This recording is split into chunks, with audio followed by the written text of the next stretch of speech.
Bueno, buenas tardes. Mi nombre es María Ana Mesenzani. Soy farmacéutica del Hospital Gutiérrez. Participo en el grupo de analgosedación del hospital, un equipo multidisciplinario que trabaja en cuidados intensivos.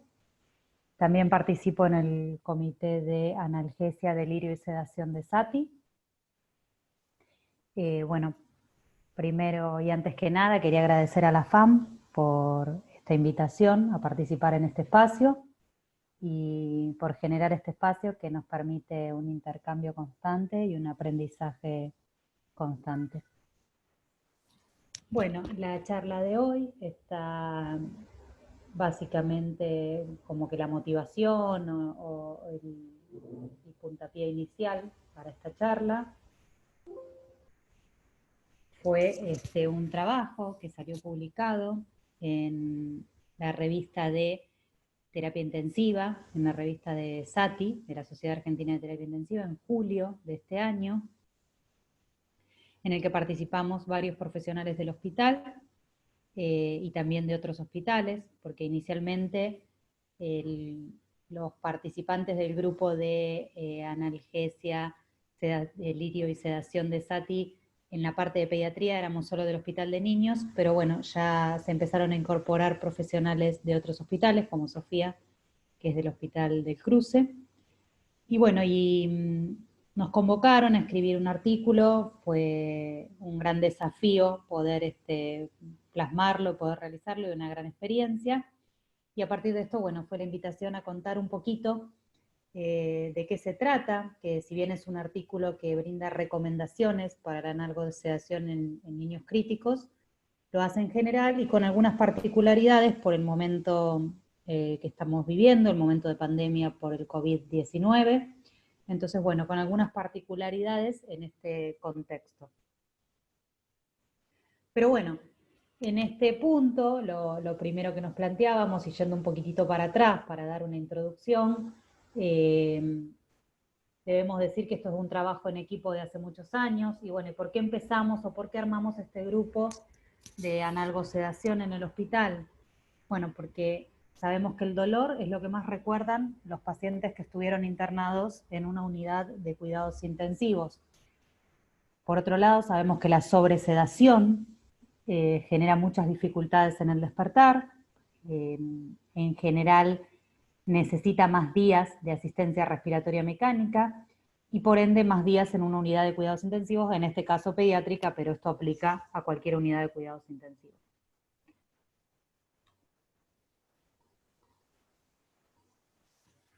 Por otro lado, sabemos que si logramos una adecuada monitorización de la analgosedación, esto va a permitir reducir el tiempo de asistencia respiratoria mecánica y también va a permitir reducir el número de complicaciones infecciosas nosocomiales, especialmente sabemos las neumonías asociadas al respirador.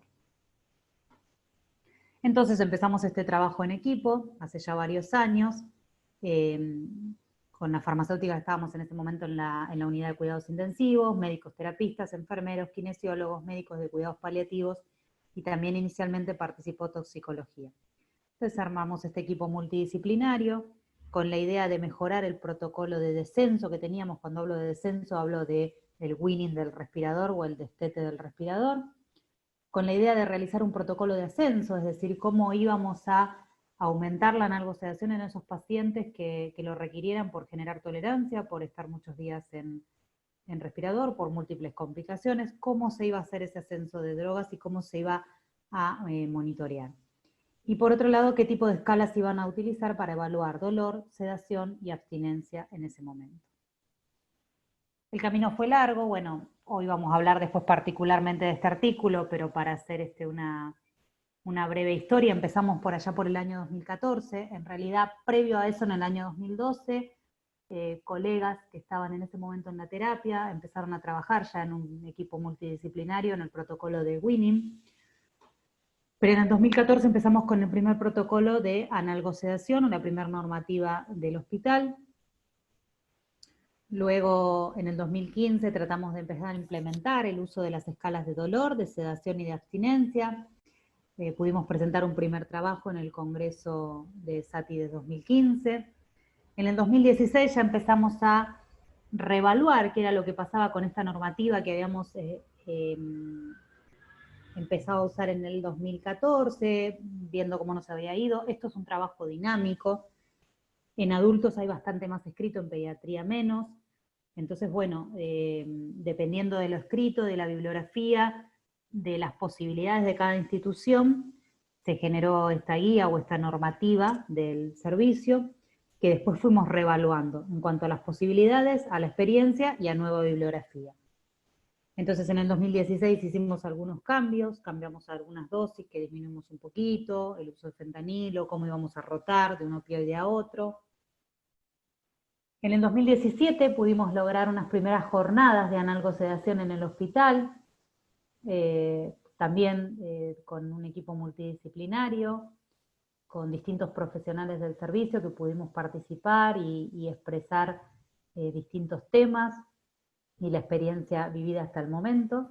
En el 2018 nos unimos al grupo de analgesia, delirio y sedación de SATI, que está, bueno, mayormente formado por un equipo multidisciplinario de adultos, pero bueno, pudimos empezar a plegarnos a ellos y a trabajar en conjunto. En el 2019 ya tuvimos más participación en el Congreso de SATI, pudimos participar en el taller precongreso con casos específicamente pediátricos. Y bueno, y en el 2020 habíamos empezado este año y logramos implementar el nuevo protocolo de destete del respirador y esta publicación en la revista de SATI, que inicialmente, bueno, fue motivada por la pandemia, por el COVID, pero que bueno, que se generalizó, digamos.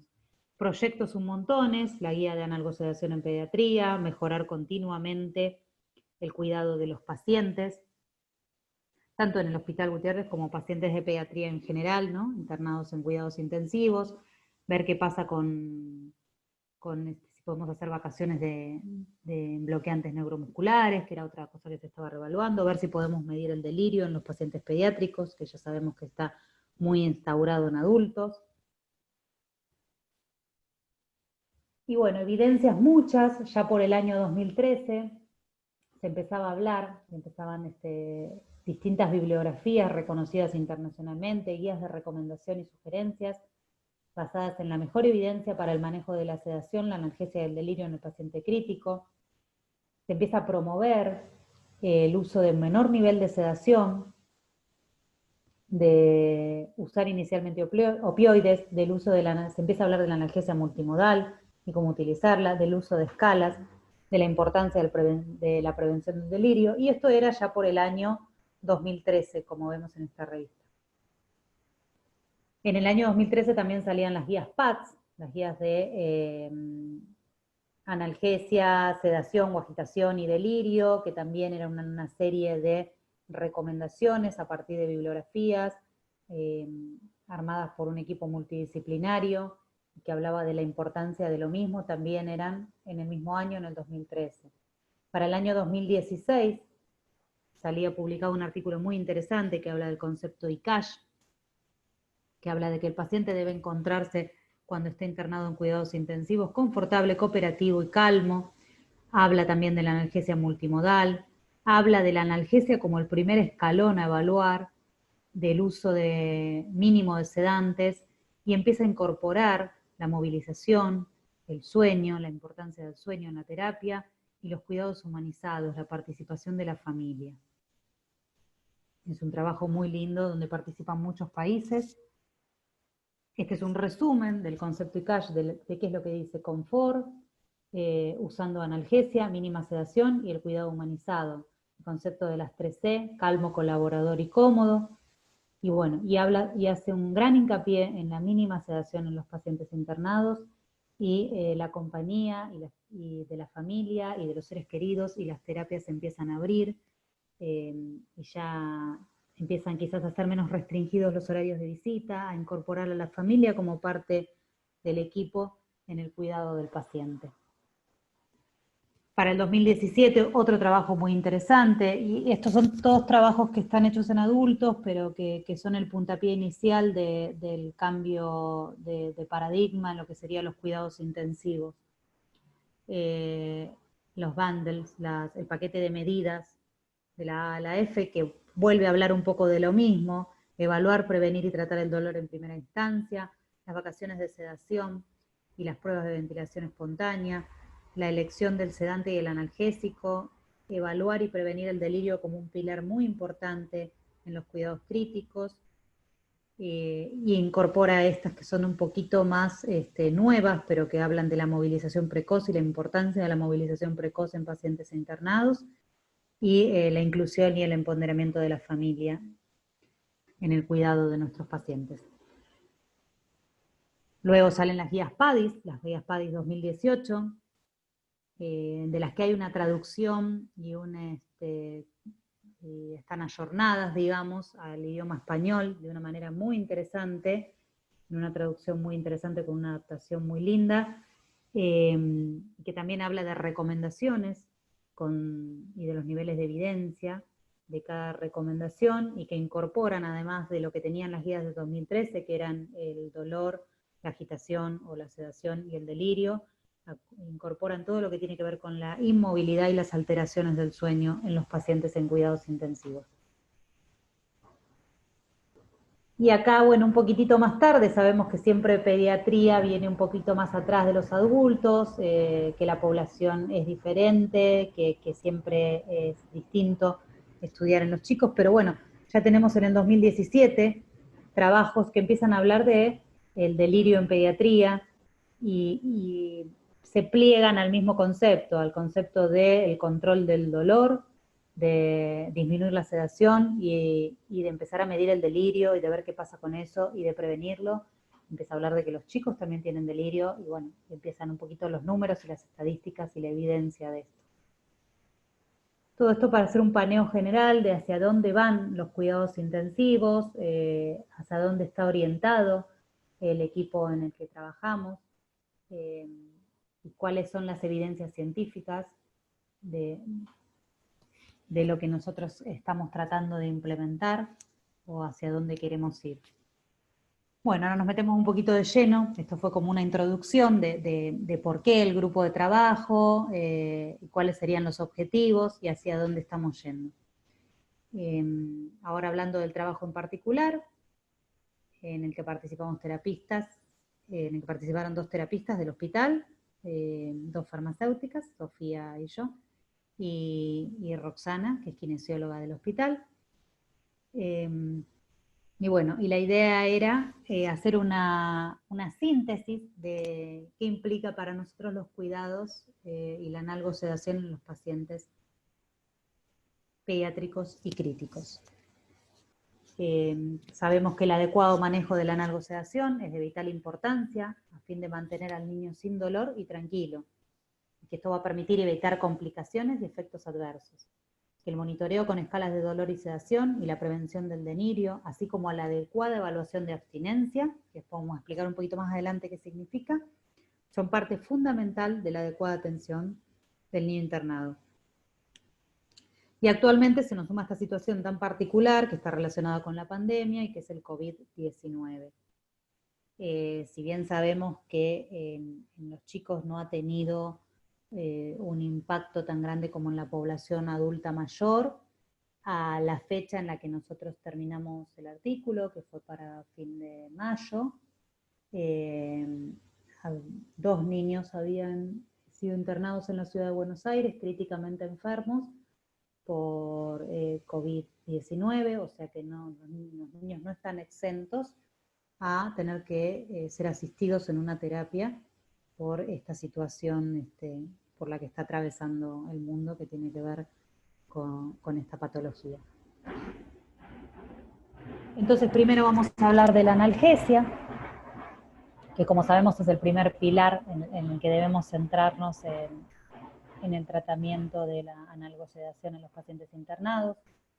Los adultos siempre refirieron que el dolor es lo que más recuerdan de haber pasado por una UCI o una UTI, y hoy es considerado el 5º signo vital. El dolor puede deberse tanto a procedimientos diagnósticos y terapéuticos. Sabemos que hay muchos procedimientos en una terapia que pueden ser muy dolorosos, y también puede deberse a la propia enfermedad, puede deberse incluso a la postura del paciente, al no rotar el paciente en la posición. Puede tener múltiples causas, pero sabemos que es algo muy importante y que sufren mucho los pacientes en cuidados intensivos. Entonces, tanto tratamiento insuficiente como excesivo del dolor puede traer consecuencias negativas para el paciente. Puede traer una extubación accidental, la mayor prevalencia de delirio, mayor cantidad de días en ARM. O sea, no es que porque yo use mayor cantidad de drogas para producir analgesia o drogas analgésicas, estoy favoreciendo siempre al paciente. O sea, no es que puedo usar en exceso y no va a pasar nada, digamos. Tiene un costo usar los analgésicos en exceso, por eso es muy importante evaluar el requerimiento del paciente en particular y que no sea ni más y por supuesto no sea de menos. Si el control del dolor es óptimo, sabemos que la necesidad de la sedación y la posibilidad de desarrollar delirium son menores, y esto ya lo escribía en las guías PAD del 2013. Luego se suma la movilización precoz, la participación de la familia y el cuidado del sueño. Entonces, bueno, sabemos que la analgesia es de lo primero que nos tenemos que ocupar, pero ¿cómo medimos la analgesia en el chico? ¿Cómo sabemos si no padece dolor y en caso de que esté padeciendo dolor, cuál es el grado de dolor que padece? Bueno, lo que se usa mucho son las escalas autorreferidas. Sabemos que son escalas de caritas o numéricas según la edad del niño. En los adultos también se usan las escalas numéricas. Pero bueno, esto es para un paciente que puede cooperar, puede hablar y puede expresarse. Entonces, en ese caso, siempre son de elección las escalas autorreferidas, donde, de acuerdo a la carita que señale el chico, es el grado de dolor que presenta en ese momento. Pero, ¿qué pasa con los pacientes que están en asistencia respiratoria mecánica, en sedación ligera o en sedación profunda?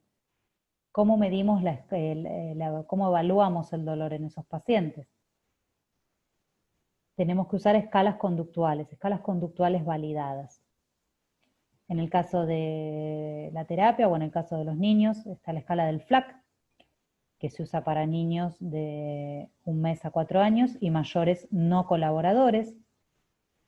Es una escala muy sencilla. Siempre a la hora de implementar escalas en una institución, además de que la escala esté validada, debemos evaluar la posibilidad de usar esa escala en nuestra institución, porque si la escala tiene demasiados ítems o a veces es muy compleja de comprender o lleva demasiado tiempo, por ahí quizás es muy buena, pero implementarla en lo cotidiano es complejo. Entonces hay que mirar también que sea sencilla, que no lleve demasiado tiempo, que pueda ser fácil de comprender y de aplicar para que realmente sea un instrumento viable en nuestra terapia. En este caso, lo que hace esta escala es evaluar en cara, piernas, actividad, llanto y capacidad de consuelo. Estos son los 5 ítems que va a evaluar. Y tenemos puntajes de 0, 1 y 2 para cada uno de ellos. A cada uno de ellos entonces le otorgamos un puntaje de acuerdo a lo que se observa. Se suman los 5 puntajes, puntaje cara, puntaje de piernas, puntaje de la actividad, puntaje del llanto, puntaje de la capacidad de consuelo, y luego se ve cuánto da esa sumatoria. En función de cuánto da esa sumatoria, podemos decir si el niño padece dolor y cuánto dolor padece. La base de la analgesia en los cuidados intensivos es la infusión continua de opioides, por supuesto. En el caso de la terapia del hospital, el más usado es el fentanilo. También se utiliza morfina y remifentanilo con poquita experiencia. Se ha utilizado en algunos pacientes que van a requerir pocos días a priori de analgosedación. Pero sin lugar a dudas el fentanilo sigue siendo la droga más utilizada.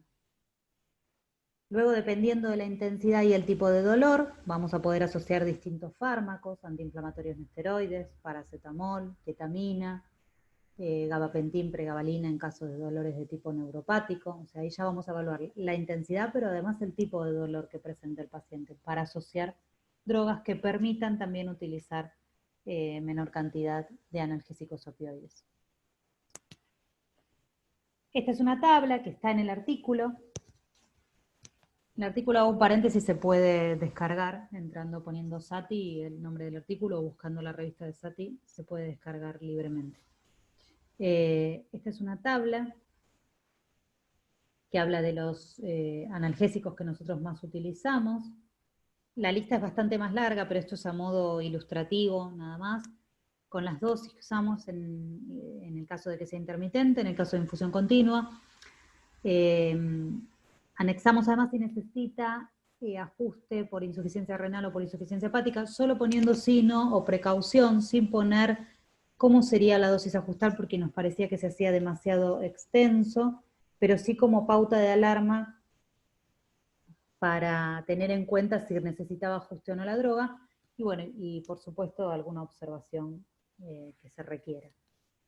Una vez que evaluamos entonces la analgesia del paciente, que sabemos qué droga vamos a utilizar, en qué dosis, y que logramos que el paciente no tenga dolor, pasamos a evaluar la sedación en el niño ventilado. Entonces siempre luego de un adecuado control de dolor, vamos a sedar al paciente. No sedar al paciente nunca sin evaluar que el dolor esté controlado. Sabemos que una minoría de pacientes van a requerir sedación profunda. Por ejemplo, una falla respiratoria severa, un traumatismo endocriniano, un estatus epiléptico refractario. Pero muchos pacientes pueden estar calmados, lúcidos y sin dolor. Para la evaluación en niños también se pueden usar distintas escalas. La escala de Comfort, que también permite evaluar analgesia. La escala de RASS. Nosotros antes usábamos la de Ramsay, ahora estamos usando la de RASS. O también puede usarse el BIS, el índice biespectral, que ahora en un ratito les muestro una foto y les comento qué es. Nosotros igualmente en la terapia hasta el momento no tenemos experiencia en el uso del BIS. La escala que se utiliza actualmente en el hospital es la de RASS, antes usábamos la de Ramsay. Es muy sencilla, es absolutamente observacional, y a partir de esto, desde positivo hasta negativo, se otorga un score al paciente. Se dice que el paciente está en RAS-3, está en RAS-4, está en RAS-5. Esta escala de RAS es la escala que se debe utilizar antes de medir el delirio en el paciente. Entonces, utilizar esta escala de RAS nos permite también tener el primer paso de lo que es la medición de delirio. Que si bien tenemos poca experiencia en el hospital por el momento en la medición del delirio, ya tenemos el primer paso, porque sí o sí, antes de medir delirio, tenemos que utilizar la escala de RAS para ver en qué grado de sedación está el paciente. Porque si se encuentra en una sedación profunda o sin respuesta, o sea, en un RAS de -4 o de -5, no podemos sacar ninguna conclusión acerca del delirio porque no puede ser evaluado. Este es el sistema de monitorización basado en el índice espectral, que lo que hace es que es muy útil en el uso de bloqueantes neuromusculares o en el caso de sedación profunda. Lo que utiliza son sensores de tipo electrodos, que son estos, que se pegan en la frente del paciente, que pueden ser 4 o pueden ser 6, y a través de una señal, que luego va a ser decodificada de alguna manera, para brindarnos un número, a través de un algoritmo, brindar un número, y este número se traduce en una escala que va de 0 hasta 100, donde 0 implica electroencefalograma plano y 100 implica un paciente despierto y en ansiólisis. Entonces, a través de un traductor nos va a dar una información numérica, y esa información numérica va a estar relacionada con el grado de sedación del paciente. Lo mismo que para analgésicos, en el trabajo se presenta una tabla de las drogas más utilizadas en sedación. Sigue siendo el midazolam, aunque sabemos que las benzodiazepinas están siendo un poco desterradas. Sigue siendo el midazolam para nosotros la droga en infusión continua para sedación más utilizada. El lorazepam lo utilizamos sobre todo para el weaning del respirador, o sea, para hacer el descenso del midazolam, sobre todo por vía oral. La dexmedetomidina es una droga que empezamos a usar en el hospital por el año 2014, con muy buena experiencia en los pacientes pediátricos. Y el propofol, si bien está descrito ya en algunos trabajos y sabemos que en adultos se usa bastante, en pediatría, por lo menos en la terapia del hospital, no tenemos una gran experiencia. Sí sabemos que debe usarse por periodos cortos y que las dosis descritas son de 1 a 4 miligramos kilo hora. Pero no puedo decir nada más acerca del uso o de la experiencia de uso en la terapia porque no la hemos tenido por el momento. Medidas no farmacológicas, sabemos que tenemos un paquete de medidas farmacológicas, muchas herramientas desde el uso de drogas, pero que también hay que acompañar desde las medidas no farmacológicas para disminuir el uso de drogas. Atenuar la luz durante la noche especialmente, el mínimo ruido, sabemos que implementar todas estas medidas muchas veces y dependiendo del lugar y de la infraestructura es difícil, pero debería ser un objetivo a lograr con el tiempo. Permitir los tiempos de descanso, ver la posición del paciente, que el paciente se encuentre en una posición confortable, disminuir el uso de restricción física, sabemos que a veces es imposible, que el paciente tiene que estar atado porque tiende a arrancarse el catéter, a querer sacarse el tubo, pero bueno, que si son necesarias esas medidas de restricción física, sean por el mínimo tiempo posible y se reevalúe todo el tiempo. Acercar pertenencias al paciente, en el caso de los chicos, juguetes, la manta que usa habitualmente, que le hagan sentir pertenencia y que no lo hagan sentir tan ajeno al lugar. Promover la actividad motora progresiva, la musicoterapia que se viene imponiendo en el cuidado de los pacientes con cada vez más evidencia científica y estimular la presencia de las personas queridas el mayor tiempo posible. Entonces hablamos de la analgesia, luego hablamos de la sedación, vamos a hablar de relajantes musculares en el niño ventilado. Una minoría de pacientes requieren bloqueantes neuromusculares y acá tenemos que asegurar siempre que la sedación previa sea una sedación profunda. ¿Sí? Cuando se va a usar bloqueantes neuromusculares, el paciente siempre se debe encontrar en sedación profunda y por supuesto sin dolor.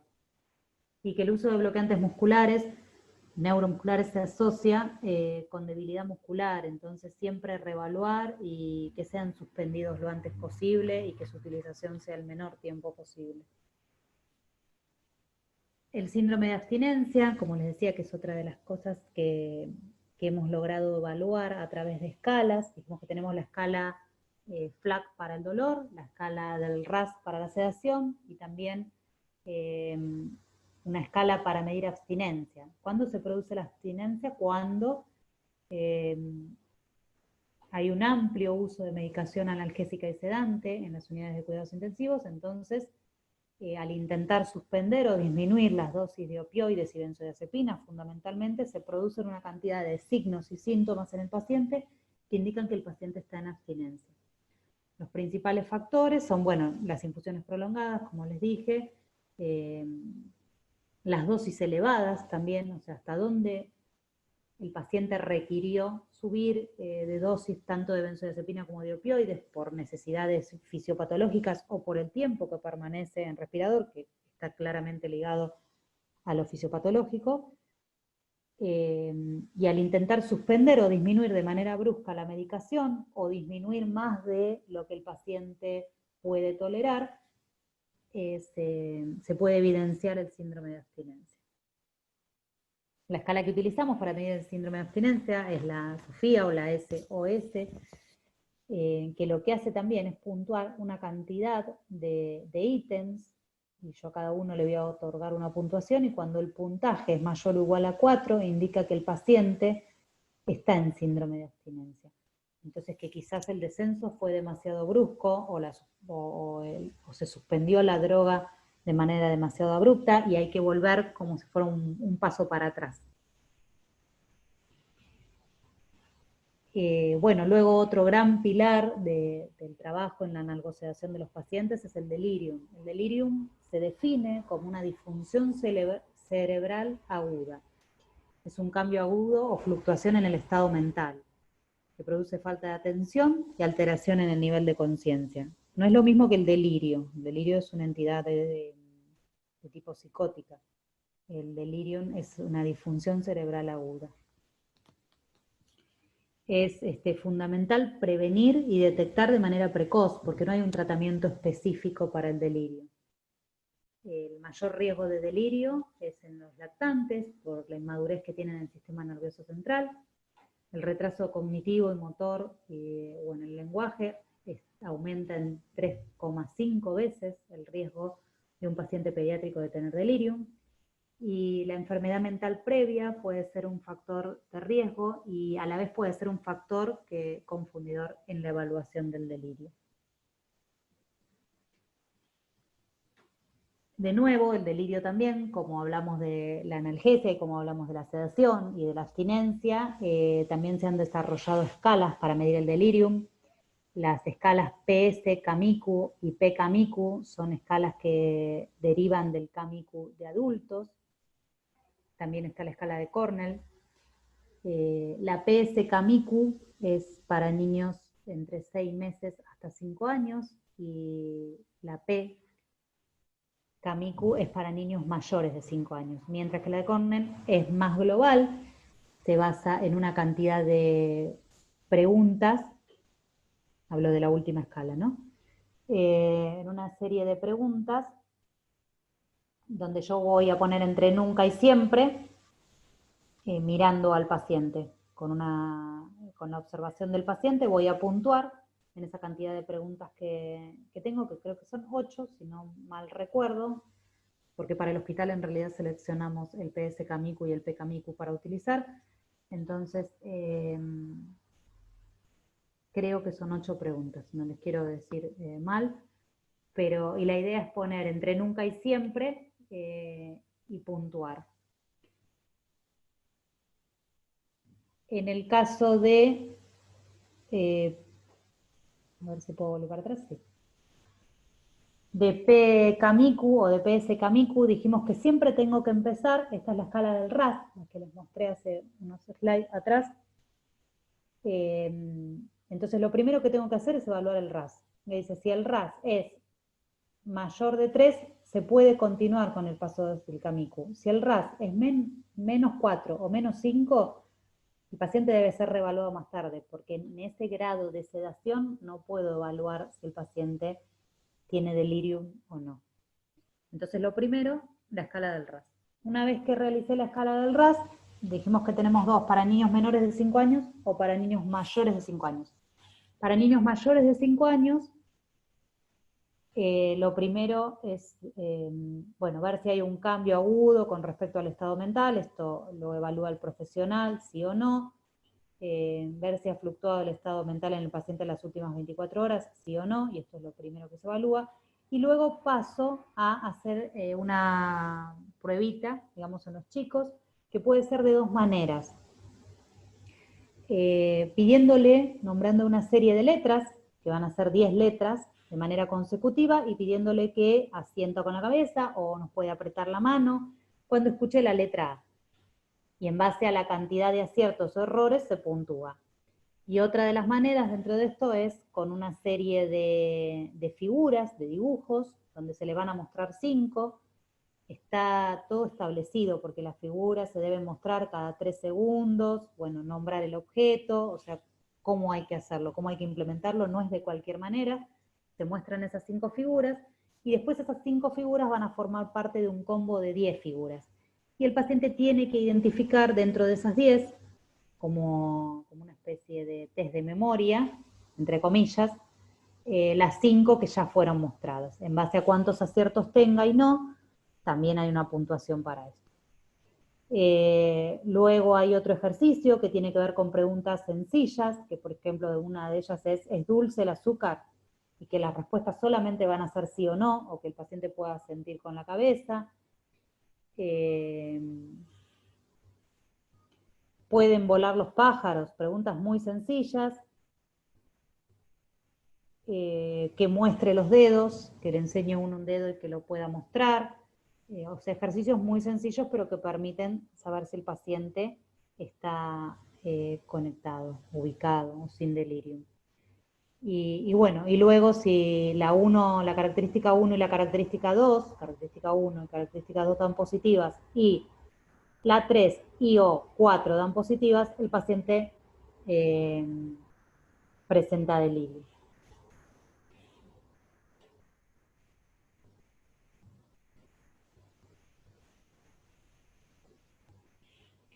Luego, para los pacientes más chiquitos, que es el PS, CAMICU, siempre tenemos que empezar por el RAS y también hacemos una serie de evaluaciones observacionales con el paciente. Y en el caso de los chicos más chiquitos también se usan figuras, también se puede usar un espejo y lo que se evalúa es mostrando las figuras al paciente si tiene la capacidad para seguir con la mirada. Si se demora mucho, cuánto tiempo tarda, y si puede seguirlo. Que se puede hacer tanto con figuras o como con un espejo. Estas a modo ilustrativo son las figuras que les decía del PKMICU.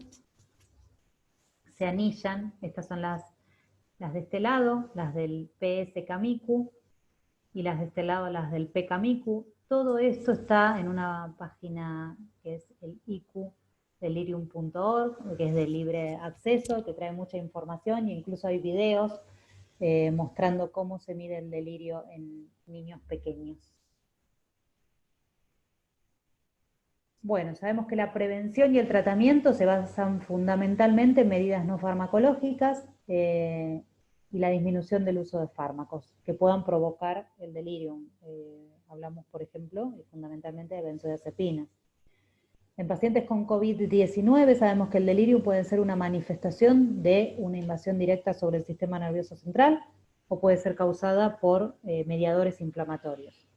Por otro lado, sabemos que el paquete de medidas, el bundle de medidas del que hablábamos en uno de los primeros artículos, es una herramienta eficaz para prevenir el delirio. Y por último, y a modo ilustrativo también, voy a mostrar algunas tablas que figuran en el artículo publicado. En ese momento seleccionamos, sabemos que los tratamientos para el COVID son muy discutidos. En mayo, cuando escribíamos el artículo, se hablaba mucho del lopinavir, ritonavir, hidroxicloroquina, y se empezaba a hablar de anticuerpos monoclonales como el tocilizumab. Así que fueron los tres que seleccionamos para evaluar interacciones con las drogas que usamos en la analgesia, la sedación, en el tratamiento o prevención del delirio, que usamos como bloqueantes neuromusculares. Hicimos un listado de todas las drogas. Algunas se usan obviamente muchísimo más, como puede ser fentanilo, midazolam, desmedetomidina, otras mucho menos, pero tratamos de listar una lista, valga la redundancia, bastante larga, y seleccionamos estos tres tratamientos que en principio se estaban usando, luego la hidroxicloroquina fue desestimada, ahora parecería que por ahí puede servir, pero bueno, si bien son muy discutidos los tratamientos, optamos por estos tres para tener una idea de qué pasaba con estas drogas que nosotros utilizábamos, si había muchas interacciones, de qué tipo podían ser. Entonces describimos las drogas, el tipo de interacción que puede haber, el mecanismo por el que se puede producir la interacción y alguna recomendación. Esto lo hicimos, como les comenté, para lopinavir, ritonavir, para hidroxicloroquina, y lo hicimos para tocilizumab.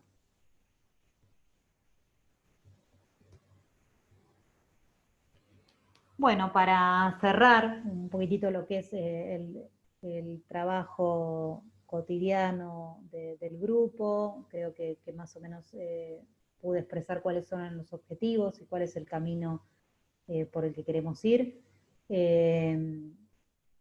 Sabemos que el uso entonces de protocolos de analgesia y sedación en las unidades de cuidados intensivos, pediátricos en este caso, pero en general, permite disminuir el uso de benzodiazepinas, el síndrome de abstinencia, optimizar la sedación ligera, evitar la analgesia subóptima y reducir la frecuencia de delirio, los días de RM y los días de internación. Y bueno, estamos convencidos que es el camino para lograr que este paso o esta circunstancia tan difícil por la que los pacientes les toca atravesar sea lo mejor posible o lo menos traumática posible. Sumado a esto, obviamente, como dije, la participación de las familias y hacer hincapié en los cuidados humanizados y en el confort del paciente, creemos que son pilares fundamentales para lograr un cuidado integral de los pacientes. Muchas gracias.